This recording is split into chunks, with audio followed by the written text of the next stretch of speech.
Pneumonia அப்படின்ட்டு சிம்பிளாக புரிஞ்சுக்கணும் அப்படின்னா ஒரு லங் இன்ஃபெக்ஷன்ஸ். என்னென்ன சிம்டம்ஸ் நிமோனியாவில் வரும் அப்படின்னு பார்த்தீங்கன்னா சளி, இருமல், காய்ச்சல், நெஞ்சுவலி, மூச்சு விட திணறது.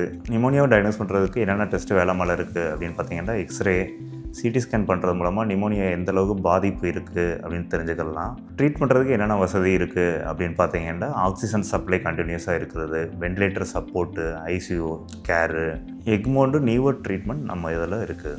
நிமோனியா வராமல் தடுக்கிறதுக்கு என்னென்ன பண்ணலாம் அப்படின்னு பார்த்தீங்கன்னா வேக்சினேஷன், தடுப்பூசி. நிமோனியா யாருக்கெல்லாம் அதிகமாக வர்றதுக்கான வாய்ப்பு இருக்குது அப்படின்னு பார்த்தீங்கன்னா குழந்தைகள் 5 வயசுக்கு கீழே, 60 வயசுக்கு மேலே இருக்க வயசானவங்களுக்கு, அப்புறம் ப்ரெக்னன்சி, அப்புறம் கிட்னி பாதிப்பு இருக்கவங்களுக்கு, லங் ப்ராப்ளம் இருக்கவங்களுக்கு, டயபெட்டிஸு. நிமோனியா வரதுனால என்னென்ன காம்ப்ளிகேஷன்ஸ் வரும் அப்படின்னு பார்த்தீங்கன்னா லங் ஃபுல்லாகவே டேமேஜ் ஆகிறதுக்கான வாய்ப்பு இருக்குது. இப்போ ஆக்சிஜன் சப்ளை கம்ப்ளீட்டாக அஃபெக்ட் பண்ணி மூளை பாதிப்பு வரைக்கும் வர்றதுக்கு வாய்ப்பு இருக்குது. அதுபோக செப்சிஸ் பேஷண்ட் இறக்கிறதுக்கான வாய்ப்பு கூட அதிகமாக இருக்குது.